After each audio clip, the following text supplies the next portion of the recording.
تو جو رحمت رمضان میں میرے نبی نے فرمایا اگر میری امت کو پتہ چل جائے کہ رمضان کیا ہے تو یہ تمنا کریں گے کہ کاش سارا سال ہی رمضان ہو۔ اچھا ایک صحابی آئے، یا رسول اللہ میں تو مارا گیا۔ آپ نے کہا کیا ہوا؟ کہا میرا روزہ تھا، میں بیوی کے پاس چلا گیا۔ آپ نے کہا تو پھر تو غلام آزاد کر، کفارہ دے۔ کہا جی میں تو خود غریب آدمی ہوں، غلام کہاں سے آزاد خریدنا پڑے؟ آپ نے فرمایا پھر آخری ہے کہ 60 روزے مسلسل رکھنے ہوتے ہیں جو کفارے کے ہوتے ہیں۔ وہ کہنے لگا ایک روزے چاہے کم کیتا ہے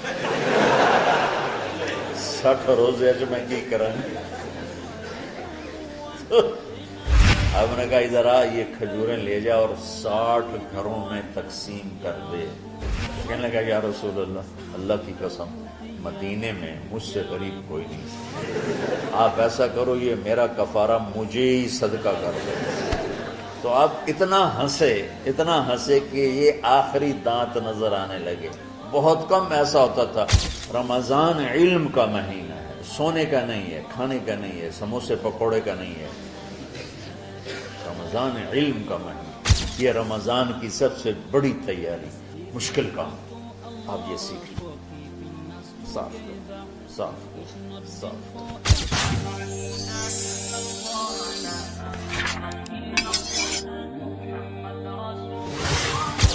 سارے مہینوں کے نام عربوں نے رکھے، محرم، صفر، ربیع الاول، ربیع الثانی، جمادی الاولی، جمادی الثانی، رجب، شعبان، رمضان، شوال، ذوالقعدہ، ذوالحج۔ اس میں جو رمضان ہے یہ نام اللہ نے رکھا، باقی مہینوں کے نام تو رکھے عربوں نے۔ پھر ان کی زبان پہ اللہ لایا رمضان، چونکہ ابھی تو دنیا بھی نہیں بنی تھی اور اللہ نے قرآن کی تلاوت فرمائی تھی، تو اس قرآن میں تھا شہر رمضان الذی انزل فیہ القرآن۔ تو رمضان کا نام اللہ نے پہلے سے چن رکھا تھا، پھر ان سے رکھوا دیا۔ رمضان کہتے ہیں رمض یرمز، جل جانا، جل جانا۔ رمضان کو رمضان کیوں کہتے ہیں؟ اس میں گناہ جل جاتے ہیں۔ مسلمان پہلا روزہ رکھتا ہے اور اس کے گناہ اللہ جلانا شروع کرتا ہے، اس کی بھوک پیاس کی آگ میں گناہوں کو ڈالتا ہے، جلاتا ہے۔ آخر 29 رمضان یا 30 رمضان آخری رات اللہ تعالیٰ اس کی پچھلے سال کے سارے گناہ معاف فرما دیتا ہے۔ تو اس کو اس سے تشبیہ دی گئی کہ جیسے جلنے سے چیز ختم ہو جاتی ہے، رمضان کے روزے کی بھوک اور پیاس کی تپش سے اللہ تعالیٰ پچھلے سال کے سارے گناہوں کو معاف فرما دیتا ہے۔ تو ہم نے رمضان میں شروع کی کہ یہ رحمتوں کا مہینہ، ہر چیز کی برکت کا مہینہ، ہر شے کی اللہ کی طرف سے فراوانی اس میں ہے، علم کی بھی، ہدایت کی بھی، رزق کی بھی۔ پھر اللہ نے اس مہینے کا نام خود رکھا شہر رمضان، شہر رمضان۔ اس میں شب قدر رکھی، اس میں رات کی ایک نماز۔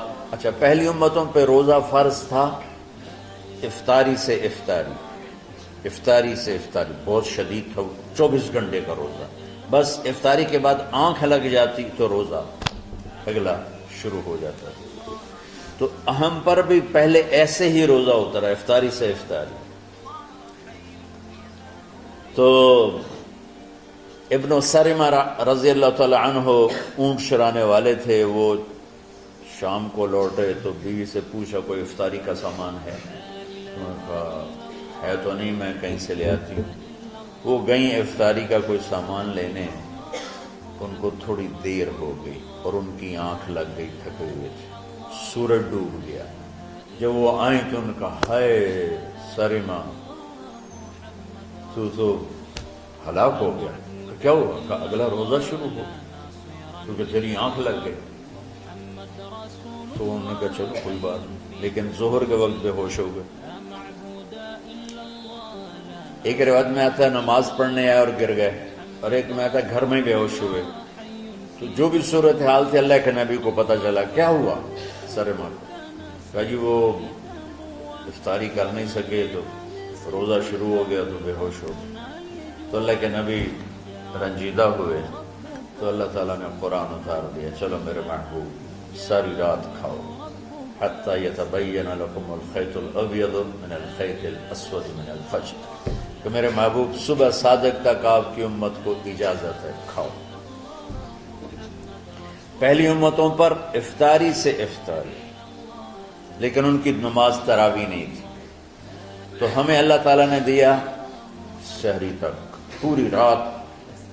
اچھا ایک صحابی آئے، یا رسول اللہ میں تو مارا گیا. آپ نے کہا کیا ہوا؟ کہا میرا روزہ تھا، میں بیوی کے پاس چلا گیا. آپ نے کہا تو پھر تو غلام آزاد کر، کفارہ دے. کہا جی میں تو خود غریب آدمی ہوں، غلام کہاں سے آزاد خریدنا پڑے. آپ نے کہا 60 مسکینوں کو کھانا کھلا. کہ میں آپ مسکین ہیں، میں کینوں کھانا کھلاؤں. آپ نے فرمایا پھر آخری ہے کہ 60 روزے مسلسل رکھنے ہوتے ہیں جو کفارے کے ہوتے ہیں. وہ کہنے لگا ایک روزے چاہے کم کیتا ہے 60 روزے جو میں کی کریں. آپ نے فرمایا اچھا ٹھیک ہے بیٹھ جاؤ. بیٹھ گئے. تھوڑی دیر ہوئی تو ایک انصاری صحابی کھجوروں کا ٹوکرا لے کر آیا کہ یا رسول اللہ یہ صدقے کی کھجوریں تقسیم فرما دیں. تو آپ نے فرمایا بھائی وہ کدھر ہو؟ کہا جی بیٹھا ہوں. آپ نے کہا ادھر آ، یہ کھجوریں لے جا اور 60 گھروں میں تقسیم کر دے. سبحان اللہ. اللہ نے اس امت کو لاڈ لڈائے ہیں، یہ اللہ کی لاڈلی امت. عجیب واقعہ یہ. کہنے لگا یا رسول اللہ کی قسم مدینے میں مجھ سے غریب کوئی نہیں، آپ ایسا کرو یہ میرا کفارہ مجھے ہی صدقہ کر دو. تو آپ اتنا ہنسے کہ یہ آخری دانت نظر آنے لگے. بہت کم ایسا ہوتا تھا. فضحك حتى بدت نواجذه، ایسا ہنسنا آپ کبھی کبھی ہنستے تھے کہ آخری دانت پورا منہ کھل جائے. تو آپ اتنا ہنسے کہ آخری دانت تک نظر آنے لگے. تو آپ نے کہا اچھا جا لہ جا تیرے واسطے، لیکن یہ صرف تیرے لیے اور کسی کے لیے نہیں. تو جب ایسی خیانت ہوئی تو اللہ تعالیٰ نے دوسرا حکم بھی اتار دیا، باشروہن، کہ تمہارے لیے بیوی بھی حلال ہے، کھانا بھی حلال ہے جب تک صبح صادق نہیں ہو جاتی. لیکن اللہ نے ہمیں ایک نماز عطا فرما دی جس کو ہم آج صلاۃ التراویح کہتے ہیں. میرے نبی کے زمانے میں اسے قیام اللیل کہا جاتا تھا. تراویح کا نام کب پڑا اس کا تو مجھے پتہ نہیں، کہیں نہ کہیں لکھا ہوگا، لیکن صحابہ کے دور میں اس نماز کا نام تھا قیام اللیل. اس لیے حضرت عائشہ رضی اللہ تعالیٰ عنہ کی روایت ہے جس سے 8 رکعت والے حضرات استدلال کرتے ہیں کہ رمضان اور غیر رمضان میں اس کو امام بخاری نے قیام اللیل کا ہی عنوان دیا ہے. آپ نے 11 رکعت سے زیادہ نماز نہیں پڑھی. ایک ضعیف روایت میں ہے کہ آپ نے 3 دن پڑھائی نماز. یہ تو صحیح روایت ہے. کتنی رکعت پڑھائی؟ تو ایک ضعیف روایت میں ہے کہ 20 رکعت پڑھائی. اچھا ضعیف روایت سے عبادت ثابت نہیں ہو سکتی حکم شرعی. تو جب حضرت عمر رضی اللہ تعالیٰ عنہ نے سب کو، میرے نبی کے دور میں 3 دن کے بعد آپ تو آئے نہیں کہ کہیں فرض نہ ہو جائے، تو صحابہ اپنے طور پر قرآن سنتے تھے ٹولیوں میں. صدیقی دور میں 2 سال وہ فتنوں میں گزرا، تو اس میں بھی اسی طرح چلا کہ ٹولیوں میں ہوتی. حضرت عمر رضی اللہ عنہ کے زمانے میں حکومت مضبوط ہو گئی، طاقتور ہو گئے. تو ابتدائی سالوں میں نہیں، چند سالوں کے بعد اب مسجد میں تشریف لائے تو لوگ اس طرح کوئی 4 ادھر 4 ادھر 5 ادھر 10 ادھر 20 ادھر. کہنے لگے ان کو ایک امام پہ جمع کر دیا جائے تو کتنا اچھا ہوگا. تو آپ نے سب کو اکٹھا کیا اور ابی بن کعب رضی اللہ تعالیٰ عنہ کو امام بنایا اور سب کو ایک نماز پہ جمع کر کے 20 رکعت کا حکم عطا فرمایا. تو حضرت عمر کا یہ عمل اس حدیث کو مضبوط کر دیتا ہے کہ چونکہ میرے نبی نے کہا علیکم بسنتی و سنت الخلفاء الراشدین من بعدی، کہ میری اور میرے خلفاء راشدین کی سنت پر مضبوطی سے عمل کرنا. تو حضرت عمر کا جو 20 رکعت طے کرنا ہے، اگر ان کا اپنا اجتہاد ہے تو بھی ہمارے لیے عمل کے لیے کافی ہے. اور اگر ان کو یہ یاد ہے کہ میرے نبی نے 20 پڑھی تھیں تو اور زیادہ اچھی بات ہے، لیکن بہرحال جو 8 پڑھتا ہے ہمارا اس پہ بھی کوئی اعتراض نہیں، کیونکہ وہ بھی حدیث کے ساتھ بات کرتا ہے، اور باقی پوری امت 20 پڑھتی ہے، ان پر بھی اعتراض نہیں۔ میں ایک جگہ سے گزر رہا تھا، نماز کا وقت ہو گیا، اہل حدیث کی مسجد تھی، میں وہاں نماز پڑھنے چلا گیا تو ایک بہت بڑا اشتہار لکھا ہوا تھا، 20 تراویح ثابت کرنے والے کو 5 لاکھ روپے انعام۔ کس قدر بے وقوفی ہے اور کس قدر احمقانہ یہ امت کی باتیں ہیں کہ 20 تراویح، سینکڑوں سال سے امت کا عمل 20 تراویح آ رہا ہے۔ تراویح کا نام جو پڑھا مجھے یوں لگتا ہے کہ اہل مکہ، یعنی اہل مکہ جو تھے نا، وہ 4 تراویح پڑھ کے ایک طواف کرتے تھے، تو وہ آرام کے لیے ہوتا، ترویحہ آرام، تھوڑی دیر کا آرام، تو 4 تراویح کے بعد ایک طواف کرتے تھے، وہ چھوٹا سا طواف 10 منٹ میں ختم ہو جاتا تھا، اور پھر 4 تراویح پڑھتے تھے، پھر طواف کرتے تھے، پھر 4 پڑھتے تھے، پھر طواف کرتے تھے۔ یہ صحابہ کے تھوڑے بعد کے دور کی بات۔ تو مدینے والوں کو پتہ چلا کہ مکے والے تو یہ کرتے ہیں، وہ کہنے کے آسان کی کریے، انہوں نے کہا اسی 40 تراویح پڑھا، 40 رکعات، وہ 40 رکعات پڑھتے تھے۔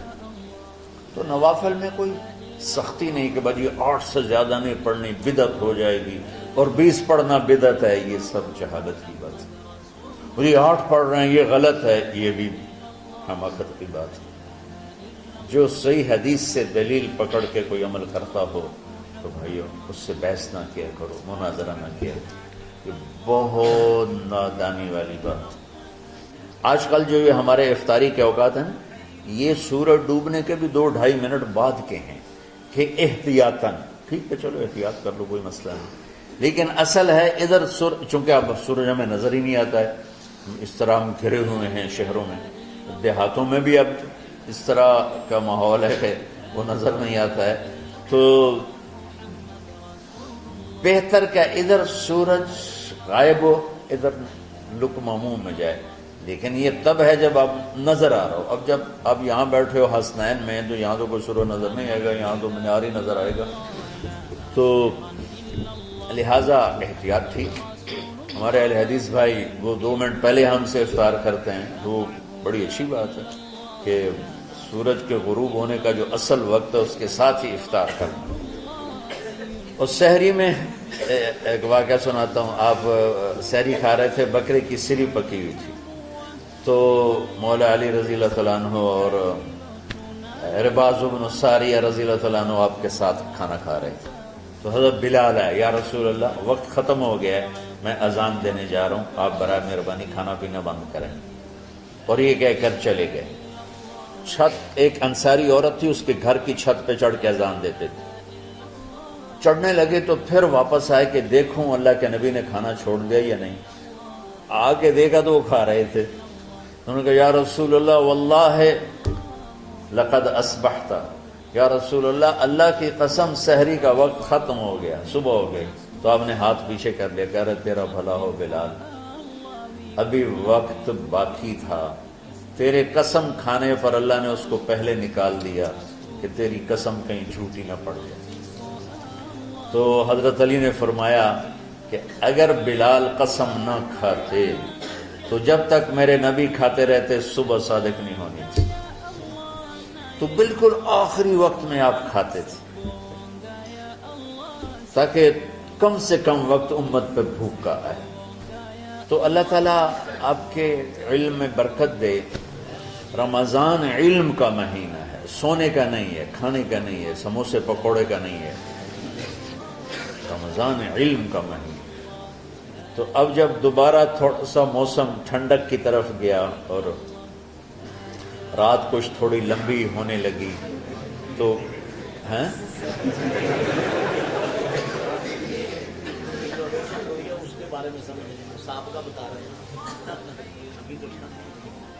نہیں، مئی میں روزے آ رہے ہیں نا، گرمی تو ہے لیکن وہ جون والے روزے تو نہیں ہیں نا، جون کے روزے.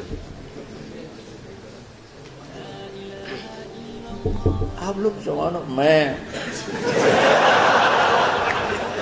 میرے جیسا کوئی آدمی کرے عذر بہانا تو ٹھیک ہے، اور پھر سحری کر کے اور فجر کی نماز کے بعد آرام ہوتا ہے، تھوڑی روٹین تبدیل ہوتی ہے، لیکن یہ دنیا مشقت کی اٹھانے کی جگہ ہے. بس رمضان کی سب سے بڑی تیاری کیا ہے کہ اپنے دلوں کو صاف کر لو پہلے سے.